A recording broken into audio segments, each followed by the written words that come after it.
Hi, everybody. It's Mike from Here, the Watchmen. And I'm so excited this morning. I have with us Mr. L.A. Marzulli. He is truly my dearest friend, closest brother in Christ, serving the Lord and just doing incredible work out there. L.A., thank you so much for joining us today. Hey, ditto's back to you, Mike. And it's always good to be here.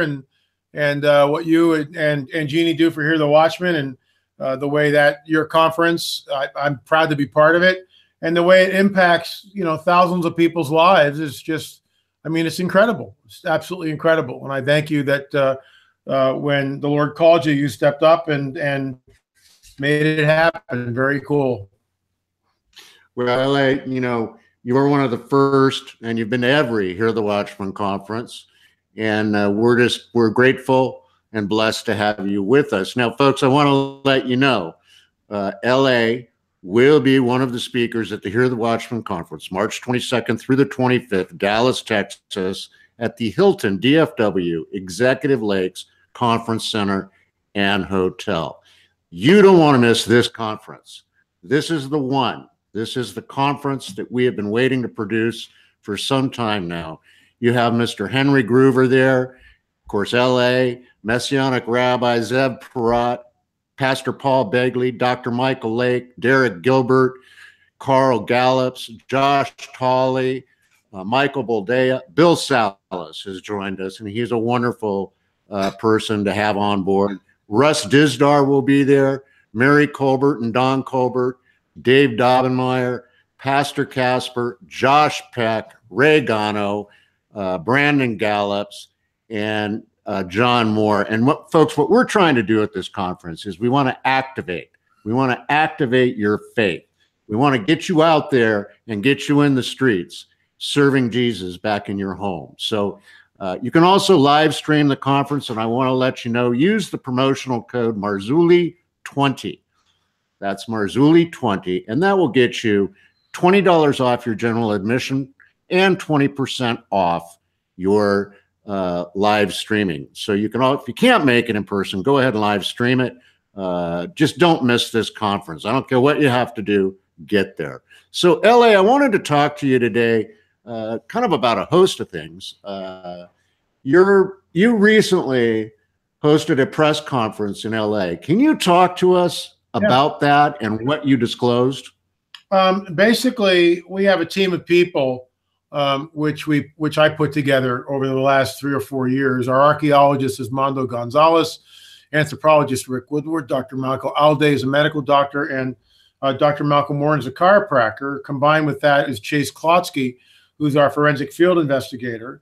Richard Shaw, which is the director and filmmaker of the Watcher series, basically filmed a lot of what we did, pretty much everything what we did. Brian Forrester, it was sort of our liaison between us and the archaeologist at the Ica Museum, Ruben Soto. But Brian really was not involved in the DNA process per se. I raised all the money. I contacted and hired the labs, and then Mondo Gonzalez had to write all the paperwork, which was voluminous, and send that down to the Minister of Culture. It took almost 2 to 3 years to get approved, and when we finally did, we went and extracted DNA. And it's funny. It's like no matter how I couch it, the naysayers are out there. No matter what I say, the naysayers are out there just blasting away. And what I mean by this is, look, the DNA evidence. We did 58 samples. We processed 58 samples. Okay, that's a lot. And while not all the DNA evidence pointed back to the veracity of our hypotheses, which was people from Europe either went across the Atlantic or the Pacific, but the bottom line is they arrived in a new world far before Columbus.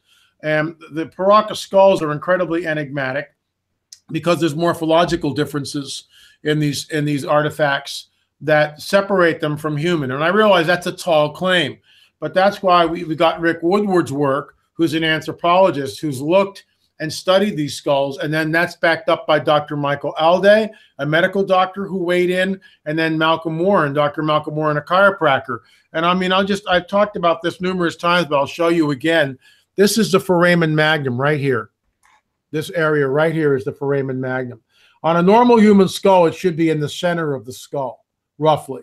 Okay, and you'll also notice the shape, it's different than a normal human skull. It's all the way back to the occipital plate. Here's the deal, and this is what was so important about the conference.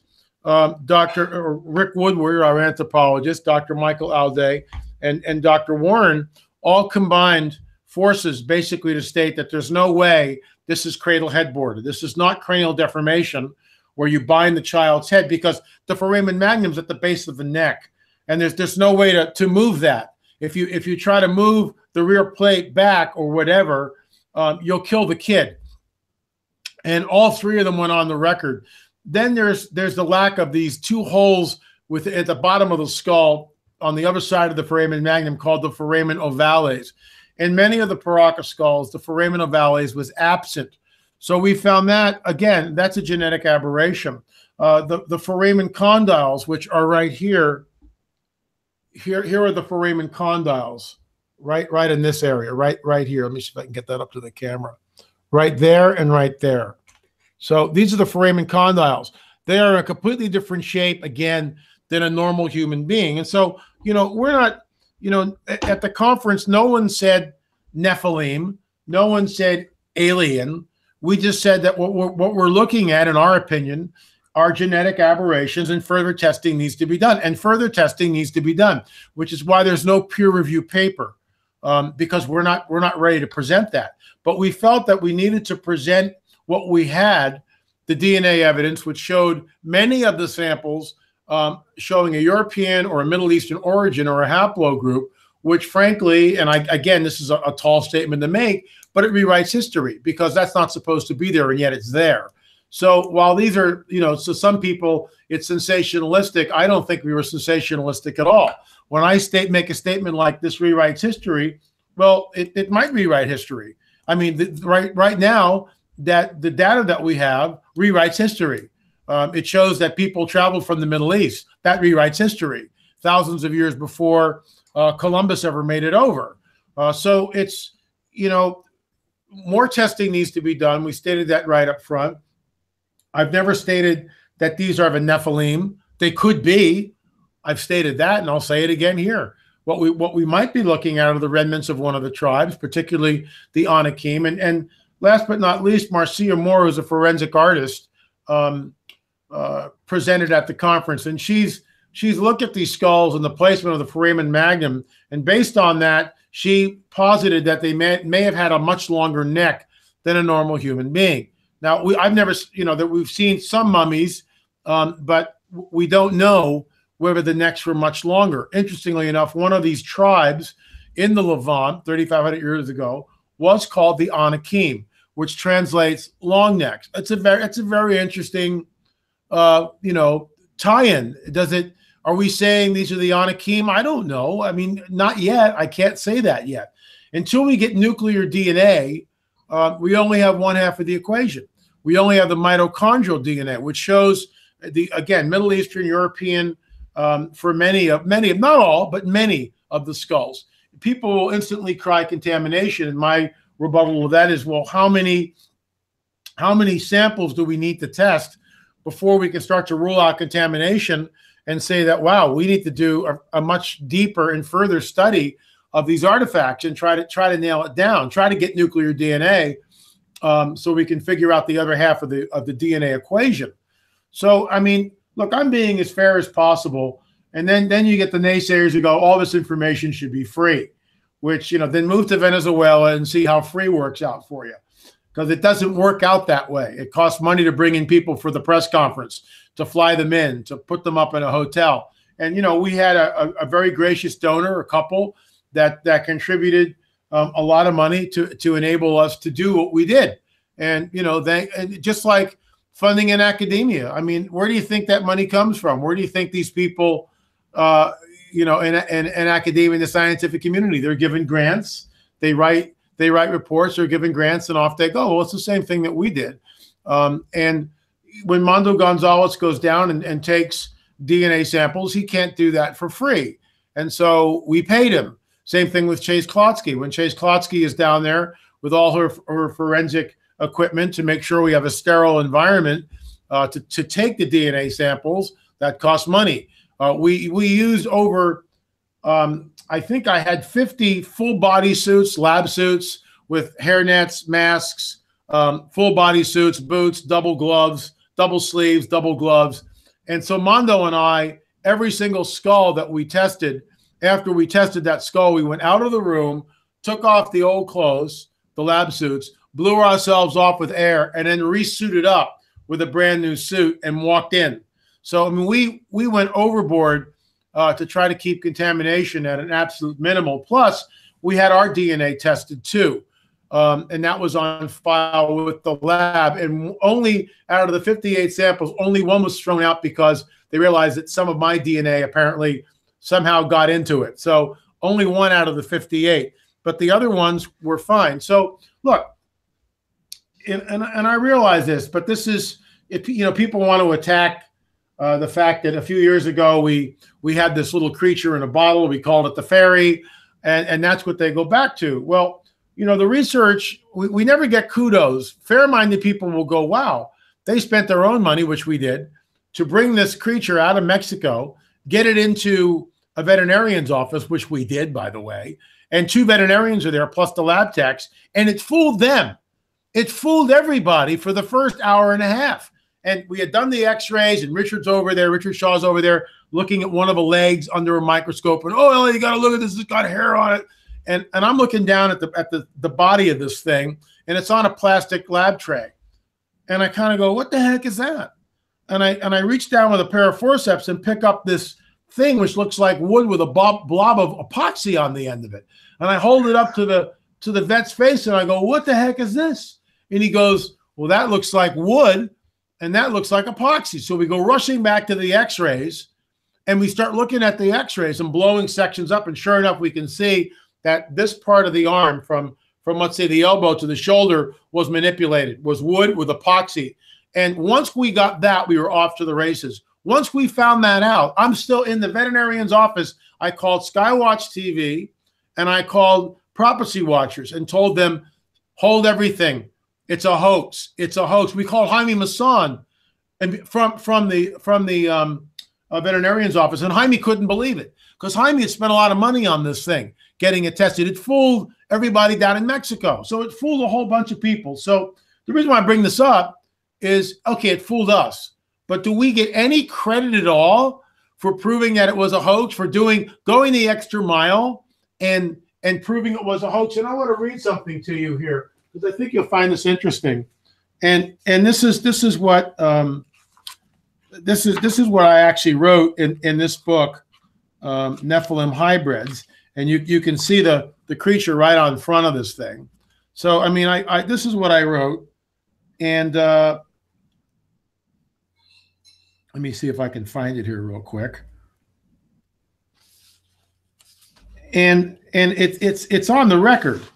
Okay, this is it. So as of June 2016, I will state that I believe the winged nightmare is not a hoax and that it is the real thing, based on what I talked to a veterinarian who examined the x-rays. This is before we got the creature. He looked at the x-rays. He thought it was real, okay? So the fact that the vet was able to state that he believed the BB-like balls showing up in the x-ray were the result of buckshot or birdshot solves a lot of what perplexed us for some time. In other words, this creature may have been blasted out of the sky by someone with a shotgun. This explains the broken leg and the BBs randomly placed throughout the body. More testing, here it is. More testing needs to be done, and I'll be giving updates as they come to us. We are now in the process of trying to get the creature out of Mexico legally so that extensive DNA testing can be done in the States. So, I mean, there it is in writing that more testing needs to be done. And somehow that doesn't, see, that doesn't count, right? We won't go there. So here's the creature, and this is what perplexes us. See all these white blobs? They're actually number 7 birdshot. And so when we showed this to the vet, he thought it was real. Okay, and this is right here is where you can see it. I'll hold it up really close. You can see that here's the bone. There should be something that goes from here to the shoulder. It's very, very faint, but it's not bone, it's wood. And that's why it didn't show up on the x-ray. So, you know, it's like part of research is being wrong and then not being afraid to admit that you're wrong. And that's what we did. The moment we found out, heck, there's a video on Vimeo which you can watch for free. It's called Anatomy of a Hoax. Go to LA Marzulli and you can watch that for free. It's almost 45 minutes long. It's called Anatomy of a Hoax. And we made it free to the public, to set the record straight. So look, I mean, the naysayers will always be out there, and no matter what you do, there's always somebody tearing you down. But what goes on behind the scenes here, there's a lot of ministry that goes on. There's a lot of phone calls we make to people. We counsel people. We talk to people. We pray for people. And, thank God we have the ministry that we have. And I just, thank Jesus, because he's the center of it. And he's the reason why we get up in the morning and do what we do. Well, in LA, that's one of the things that we love about you and your wife, Peggy, is that, yeah, you get into some pretty intense scientific stuff. I mean, really intense scientific stuff. And you, of course, you have the everything about the UFOs that you talk about, which is fascinating information. But you always bring it back to Jesus, and you always bring it back to your faith and how that faith gets you through the things that you're going through, because it's not easy. And people need to understand that research is exactly what the word means. It's research. It means you're in the process of studying something, and I also love the fact that you were so quick to come out the minute you discovered the anomaly in the ferry. I mean, you were immediately out there saying, "Oh, well, hold on," and a lot of people wouldn't have done that. I mean, they simply wouldn't have done that. When you are, of course, one of the speakers at Hear the Watchmen, and it's going to be interesting to hear you there. Your research your paradigm seems to be shifting on the enemy and driving the false narrative. So I guess that's why you're under attack, is because, I think it's easy for people to sit on their couch and criticize. I mean, it's my dad used to always say to me, do-gooders do nothing. It's the people that get out there and actually do something. And of course you're going to fail. The other classic line that he used to say to me, which I never understood when I was a kid, but he'd always say the difference between a winner and a loser is what a winner does when they lose, and it's so true in everything that we do, because we always get attacked, both of us. And I think for just a second, let's talk about the need right now and this is one of the things about Hear the Watchmen, is to bring all sorts of different views together and work together with the love of Jesus as one another, brothers in Christ. I don't have to agree with everything you say, and you certainly don't have to agree with everything I say, but the meanness that's out there, unbelievable. Yeah, within the body, it's beyond the pale, Mike. It's reached. I mean, I just never seen anything like it. And it has to stop. Yeah, it needs to stop. Chuck Missler used to say that the Christian church is the only organization that conducts its firing squads in a circle, and it's true. I mean, that's what we do. We shoot the wounded. We go after each other, brother against brother. I had a guy today on Twitter basically attacked me on Twitter, and I spoke at this guy's conference, and he presented his version of events, and it's out there, and you can't. What are you going to do? It's out there. So it's just like I mean, it goes with the territory. And again, we were talking off air. Think of what Donald Trump goes through every day, when you've got the entire media machine in the United States going up against him, spreading a false narrative with him, on a daily basis. Well, you've got people in the Christian church, and you got to ask yourself, why are they so why are they so, just adamant about tearing someone down or tearing their research down or attacking them personally, which is what's going on now throughout the body of Christ. Interestingly enough, that Jesus actually states that, I've come to bring a sword, and brother against brother type of thing. And that's, I know Tom Horn wrote a book a while back, Blood on the Altar, the same type of an idea where, Christians just tear each other down, and we're not the enemy.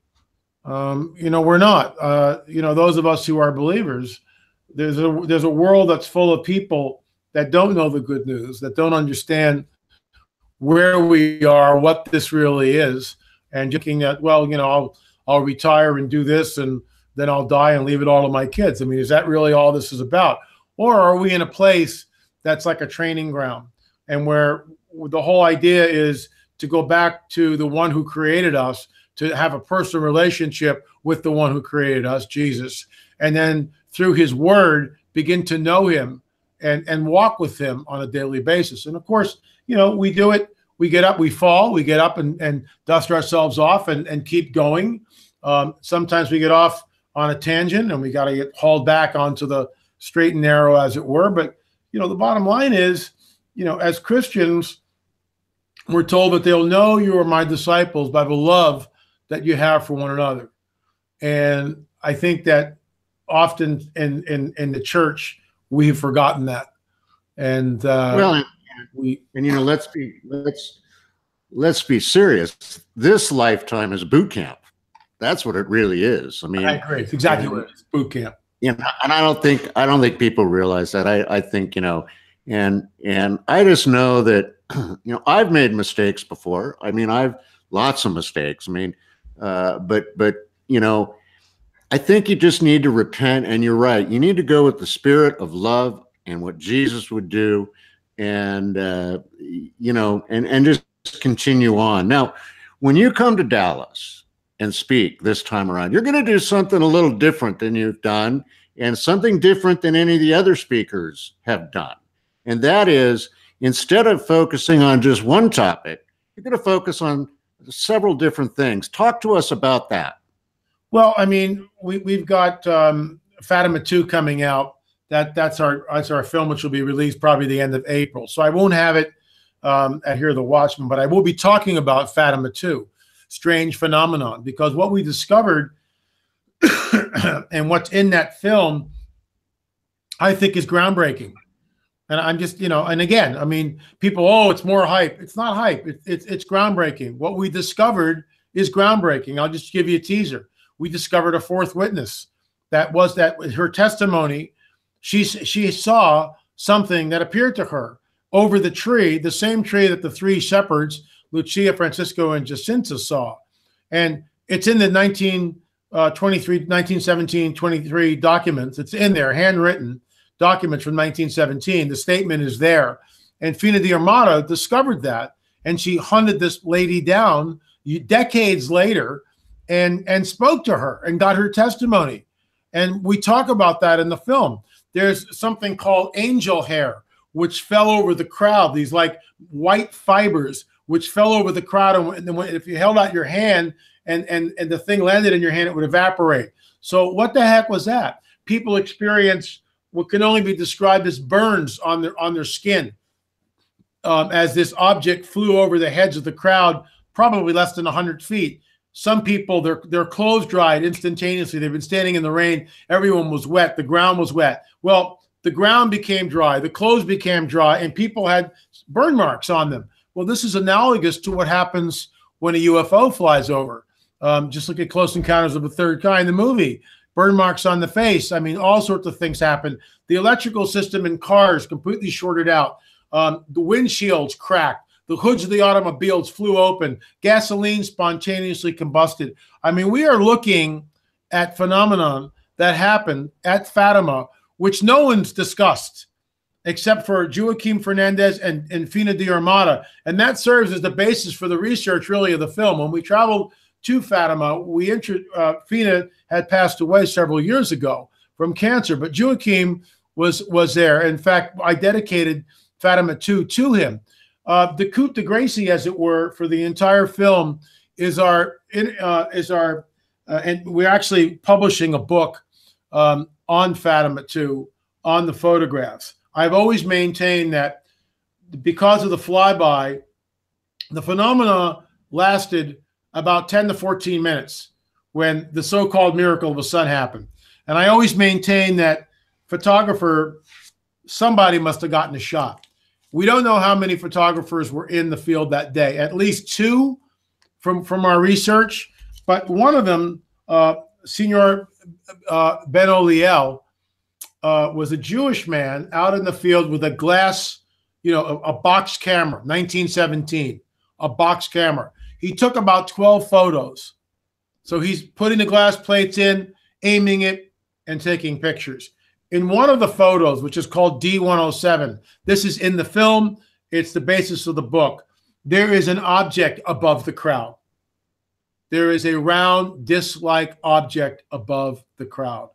And we had a panel of what I would term experts come in and question Jose Machado about, because Jose Machado is the only man that we know of so far that went into the archives at Fatima and handled the original glass plates and examined them. And this is the basis of the book. This is, sort of the end part of the film where we show the photograph.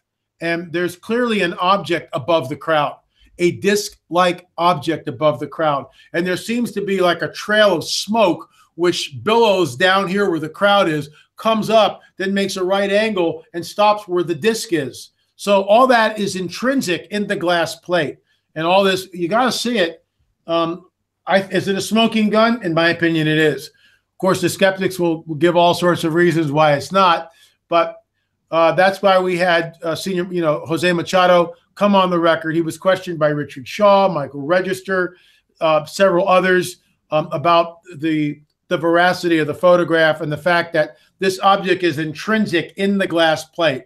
It's not a stain or a smudge. It's not part of the emulsion. It is in the glass plate itself. And what's interesting enough, I found a photograph of a UFO from California decades ago. And when you hold the pictures side by side, very, very similar. Very similar. So all this is presented in Fatima 2, and I'll be presenting some of that at the conference and here the Watchmen. Plus, the second leg will be our DNA research, and I'll be talking about that and not giving away the farm, but certainly, letting people know that we have a Middle Eastern connection, a European haplogroups, that we talked about earlier, the placement of the Foramen Magnum. I'll be talking about all of that. And then the third one will be from our film, In Their Own Words, UFOs Are Real. And we'll sort of give an update because in December of last year, we crossed over a Rubicon.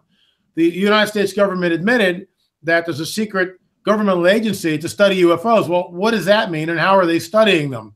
They're looking at black and white photos from the 50s, retrieve wreckage from the Roswell spacecraft, or Roswell UFO crash, 1947, Roswell, New Mexico. They admitted that Area 51 is real, and then they tried it out a fighter pilot, this guy called Fravor on Fox News with Tucker Carlson, who stated that he saw this thing and it was not of this world. So, I mean, we'll talk about the UFO thing, and then fourth, I will probably do a very quick rendition of a deliberate obfuscation and show the way these mounds, the giants, everything was hidden. There's a managed agenda to keep this information from the American people, from the people of the world at large. Well, the giants really didn't exist. Well, then why do we have all these photographs, the one I discovered in Catalina? Why do we have reports from medical doctors from 150 years ago stating that whatever these beings were 12 feet, 10, 11, 12 feet tall? Who made the mounds? How were these mounds made? When we were down at Poverty Point in Louisiana, we met up with our anthropologist, Rick Woodward there. There's a mound there, the second largest mound in North America, 390,000 tons of earth. I'll say it again, 390,000 tons of earth. How is that moved and why? And the plaza is dead level in places like Cahokia, 45-acre plaza, dead, within 2 inches of being dead level. How the heck could they do that? And so we'll be talking about, that's what I mean. I mean, it's like my research is in so many different areas. So I'll be giving sort of a smorgasbord of the research at Hear the Watchmen, and I can't wait to do it. I mean, well, that's exciting. And I want to let you know, folks, LA is also an accomplished musician. He will be the lead act in the piano bar in the hotel each evening as well. Just kidding you all. Now, are people gonna be able to pre-order Fatima 2 from you when they're out? Yes, definitely. We'll definitely have pre-order for Fatima 2. The film is pretty much done. I watched it the other day. We're getting the sound mixed on it. We've got some things to do before it goes off to the duplicator. We're really excited about the film because and the film and the book will go together. This little short book by it's not like a 500-page book. He's just analyzing the photograph. And interestingly enough, and I'll just tell you another little tidbit. Jose was interviewed by a very well-known documentary series in Portugal. Very well known, okay? And he and Fina de Armada talked about Fatima. It was a 6-part series that was created, all right? Well, after they interviewed him, someone higher up put the kibosh on it and said, we're not airing this because it's too controversial. So the film where he talks about the photograph that he discovered, the glass plates in his research, was completely nixed, completely wiped off the table, was never aired because it was too controversial. So I'll talk about that, the fact that there it is. We have evidence, but it's a deliberate obfuscation. And this happens over and over. And of course, the skeptic will say, well, they're not really covering things up. Yeah, they're covering things up. Thank you. Yeah. Well, listen, LA, we are really looking forward to having you at the conference. Folks, again, go to hearthewatchmen.com. Come on out to Dallas. Just get there. It's going to change your life. I guarantee it. If you can't make it in person, get the streaming ticket.